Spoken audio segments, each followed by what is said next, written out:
Nós estamos começando mais um Papo Direto e eu te convido para acompanhar a conversa que nós teremos hoje com 3 profissionais de diferentes setores de Paranaguá que atuam no combate à violência contra a criança e o adolescente.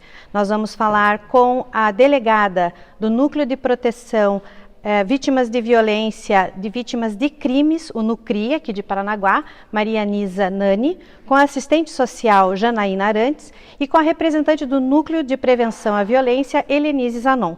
Nesse primeiro bloco, nós conversamos com a delegada do NUCRI, Maria Nisa Nani. Muito obrigada por ter aceito esse convite. Nessa data especial, hoje é dia 18 de maio, Dia Nacional do Combate à Violência e à Exploração Sexual Infantil e Juvenil. Delegada, com relação a essa data em especial, quais são os crimes atendidos especificamente pelo NUCRIA aqui em Paranaguá? Bom, inicio a minha fala agradecendo o convite. Considero muito importante a lembrança do enfrentamento à violência. O dia de hoje não é um dia de comemoração, é um dia de enfrentamento. E o número maior de crimes que nós atendemos está relacionado a estupro de vulneráveis. Há uma diferença entre estupro de vulneráveis e estupro de pessoas maiores de 14 anos. A questão da vulnerabilidade ela é definida em lei. Então, muitas vezes as pessoas acreditam que pelo fato de o jovem já ter uma certa maturidade sexual ou querer namorar, o contato íntimo desse jovem com uma outra pessoa seja permitido, seja consentido e por isso não haveria crime, mas não é o caso. Abaixo de 14 anos, qualquer pessoa, menino ou menina, adolescente, menina ou menino, que tiver um contato íntimo, vai ser considerado vítima de estupro de vulnerável. E aí, nesse caso, a gente sabe que o NUCRIA também pode ser uma fonte de denúncia, né? Como é que a pessoa pode chegar no NUCRIA ou em que condições, de repente, até em função da possibilidade de uma rede que toda a cidade acaba montando, existe meio que um encaminhamento. Eu não sei se o NUCRIA seria o primeiro passo ou talvez receber de algum outro setor, até para orientar essas pessoas que tenham conhecimento de alguma coisa ou de um pai ou uma mãe que descobre isso dentro de casa. Pode buscar direto no NUCRIA ou de repente qual é a orientação que a senhora daria? O NUCRIA é uma delegacia especializada, ele pertence à Polícia Civil e também nós atendemos diretamente. As pessoas podem chegar diretamente para fazer a notícia do crime e é confeccionado um boletim de ocorrência. Em que pese isso aconteça, os nossos maiores colaboradores em termos de notícia de crime são o sistema de educação e o sistema de saúde, porque é muito mais fácil para pessoas que estão fora do ambiente da agressão perceberem algumas alterações muitas vezes e terem coragem para levar isso adiante, porque às vezes a própria criança, pelo fato de já estar no ambiente no qual ela está sofrendo algum tipo de agressão ou violência, ela não se revela tão facilmente. Ela tem mais, se sente mais empoderada para falar o que acontece com ela num ambiente muitas vezes externo à residência. A vergonha, medo, preocupação, enfim, né? São várias coisas que passam pela cabeça dessa criança. E muitas vezes não entender o que está acontecendo. Também. Porque tanto que várias vezes em campanhas nas escolas há uma explicação dos comportamentos que são aceitáveis e não aceitáveis, partes do corpo onde a criança precisa ter preservado a intimidade, ninguém vai tocar, enfim. Então a criança desperta para entender o que está acontecendo, porque qual é a referência da criança para o conhecimento da vida? É a família dela. Então, se dentro da família, por exemplo, a agressão física é algo natural ou naturalizado, a criança vai achar que aquilo é natural, naturalizado. É aquilo que ela aprendeu, né? Exatamente. Então, a criança vai conseguir ter uma possibilidade ou refletir sobre o que está acontecendo com ela com contraste de informações. E é por isso que a presença da criança na escola é tão importante. Nós temos quantos casos registrados, eu não sei qual é a média, pelo menos assim, anual, alguma coisa que a senhora pudesse trazer para a gente, para ter uma ideia, um apanhado geral aqui nessa data, até para que fique mesmo para reflexão, de casos de abuso sexual. O ano passado nós tivemos inquéritos instaurados, cerca de 120 inquéritos. Desses, cerca de 70% a 80% estavam relacionados a crimes de ordem sexual. Não exatamente o abuso, mas inclui também a pornografia infantil através de internet. E essa é uma pergunta, né? Que essa é uma das piores formas de trabalho, né? Você utilizar uma criança para exploração sexual, fazer dela, né, um meio de ganhar dinheiro, e inclusive uso na pornografia, que hoje em dia a internet também acaba sendo um caminho para esse pessoal poder usar esse tipo de situação. Então esse tipo de caso já foi registrado em Paranaguá? Nós sempre temos essas notícias, então é uma investigação bem mais complexa que demanda o auxílio de outros órgãos especializados para fazer análise de rastreamento, porque muitas vezes a pessoa acredita que porque o crime aconteceu na cidade, o agressor esteja aqui. Não, ele pode estar em qualquer lugar do mundo, inclusive. Então, é necessário o apoio de outros setores para fazer essa análise, para fazer esse rastreamento. Quais são as punições para quem abusa de uma criança? Todos os crimes relacionados a abuso sexual são crimes apenados com reclusão, são penas altíssimas, chega a 15 anos de reclusão, mas existe uma análise que vai muito além da previsão do tempo de pena, porque muitas vezes o mesmo ato tem vários crimes que ocorreram ali. Então, durante a investigação, você vai fazendo essa descoberta, né? Vai descascando a cebola e vai percebendo qual é a complexidade daquela situação. Pode ter muito mais coisas. Sim. Bom, com certeza a prisão, né? A questão do tempo é que de repente vai definir também justamente com essas outras situações, sim, né? Mas o tempo da prisão vai depender sempre da sentença. Entendi. Então, o tempo da pena que está definido no artigo da lei, ele não necessariamente é o que vai acontecer quando houver a sentença. Então, é só um parâmetro para as pessoas terem uma ideia, mas a pena muitas vezes pode ser maior, dependendo de agravantes, enfim, dependendo de toda uma análise que vai ser feita, então, durante o processo criminal. Entendido. Nós temos casos registrados em Paranaguá que envolvem tanto meninos quanto meninas? Sim. Você encontra a questão de meninos também. E a idade, ela varia, ela tem uma média também de crianças que acabam chegando junto nessas denúncias? De todas as idades, o NUCRI atende até os 18 anos. A nossa maior incidência de vítimas que sofreram violência e em relação à vulnerabilidade está entre os 5, 9 anos. Essa vulnerabilidade, quando a gente fala dela, o que eu penso é principalmente com relação à situação financeira, mas ela realmente está relacionada a isso, ou ela é até mais abrangente do que a gente pensar simplesmente numa família carente financeiramente? A ideia da vulnerabilidade, o conceito de vulnerabilidade é pela própria condição da juventude. Então não tem amadurecimento para entender como a vida vai se desenvolver, ou o que um adulto vai exigir dele, quais são os interesses maliciosos que tem atrás da pessoa adulta.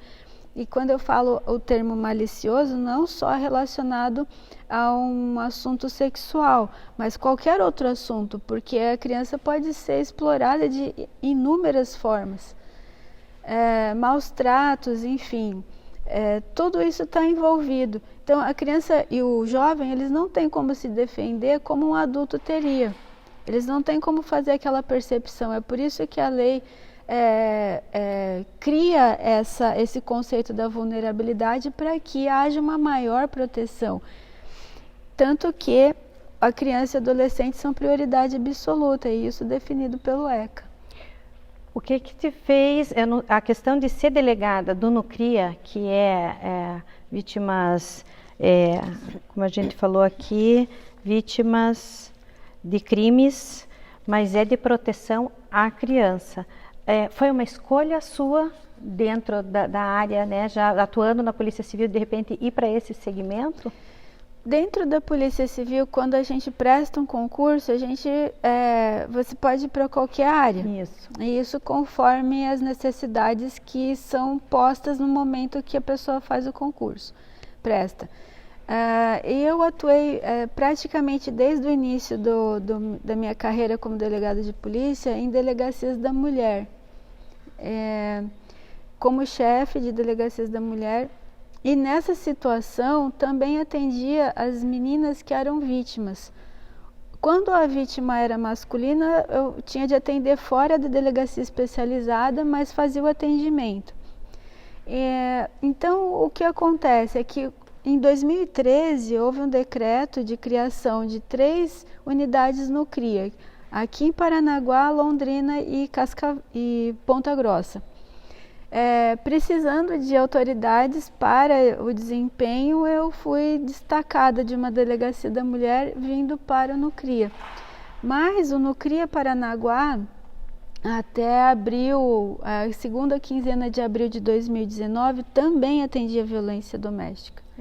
Mas foi necessário a separação para dar um trabalho assim mais focado, porque o assunto de violência doméstica em relação às mulheres, em que pese esteja de alguma forma relacionado à violência que a criança sofra, ele abafa, porque a criança ela precisa de uma atenção assim absoluta.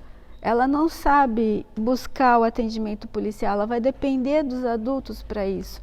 Então, se a gente mistura assuntos, quaisquer outros assuntos com criança e adolescente, o atendimento da criança e adolescente vai ficar prejudicado. E foi o que aconteceu por um período. Então, nós tivemos de destacar esse atendimento e atualmente ele é feito na primeira subdivisão de Paranaguá. E aí acaba tendo esse atendimento especializado. Na sua carreira, nessa experiência toda, especialmente assim com relação às crianças e adolescentes, você poderia trazer para a gente assim, alguma experiência que realmente, até porque quem convive com os problemas, meio que de repente tem que ter algumas estratégias para não somatizar ou, né, conseguir lidar com aquilo no seu dia a dia. E lida, mas embora no trabalho lidando com questões bem pesadas, né, difíceis, desafios mesmo. Pode dizer para a gente assim, um momento que tenha sido assim, uma história chocante, o mais difícil que tenha mexido com você de alguma maneira? Eu fico particularmente mais sensibilizada, não a ponto também de me desestruturar, com as questões relacionadas à violência física. As pessoas não pensam muitas vezes que a violência física é muito mais impactante e mais traumatizante do que uma violência de ordem sexual, que também é impactante. Mas a física, a criança sabe que ela não está sendo amada. Ela tem plena certeza. E quando fala física, deixar bem claro, é aquela surra que você acha que você está disciplinando, mas que não é nada disso, é agressão. Vai da surra ao espancamento. Porque, infelizmente, os casos de espancamento, de tortura, esses casos de maus tratos que envolvem agressão física, eles se desenvolvem por um período longo, porque a criança, ela ao mesmo tempo que ela é agredida, ela é treinada para esconder aquilo. Ela tem vergonha de não ser amada, também tem de levar isso em conta. Então, ela aceita colocar roupa quente no verão. Se alguém vê o machucado, ela vai dizer que caiu da escada, que foi pegar alguma coisa e caiu nela. Isso enquanto ela fala. Nós tivemos uma situação de que a criança regrediu a tal ponto de que não falava mais. E tinha 6 anos de idade. Nossa.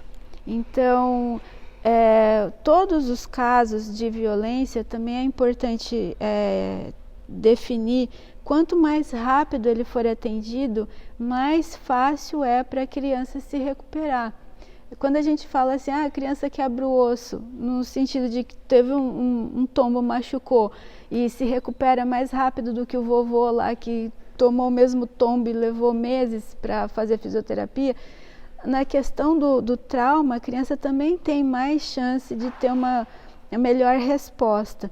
Então, mas quanto mais rápido nós ficarmos sabendo disso, melhor. Ainda mais porque, levando em conta que o atendimento policial, ele só ocorre, de fato, depois que o crime aconteceu. Então, quanto menos eventos criminosos aquela criança sofrer, melhor para a gente fazer o atendimento. E o encaminhamento vai além.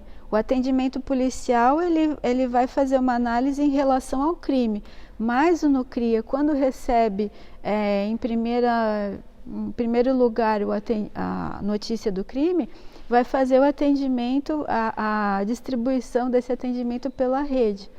Qual é a importância da sociedade participar dessa denúncia? Completa, mas com responsabilidade. Infelizmente, nós recebemos muitas denúncias que poderiam indicar situações que poderíamos resolver rapidamente, mas elas não vêm com todos os elementos necessários, inclusive para a gente localizar a vítima. Muitas vezes as pessoas têm boa vontade, mas infelizmente a gente não consegue, porque se a pessoa não tiver todos os elementos. Nós recebemos algumas notícias de crime por e-mail agora nesse período da pandemia.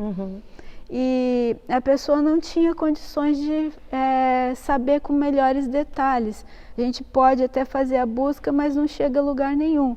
E também temos casos nos quais as pessoas, por uma questão de vingança, querem fazer uma notícia que sabem que não é verdadeira contra uma pessoa que se sabe inocente. Nossa. E isso também é traumatizante, porque muitas vezes a criança tem um vínculo emocional com aquela pessoa e ela acaba sendo treinada a não gostar de quem ela gosta.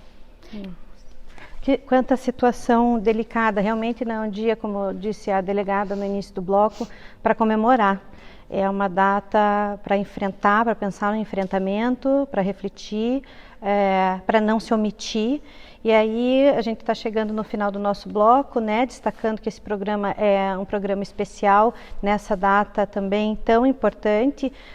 Doutora, a senhora teria sim alguma mensagem também para deixar, finalizando esse bloco? Trouxe muitas informações, agradeço também ter aceito o nosso convite, participar aqui do Papo Direto, porque a ideia realmente é trazer informações o máximo possível, orientar as pessoas que estão acompanhando.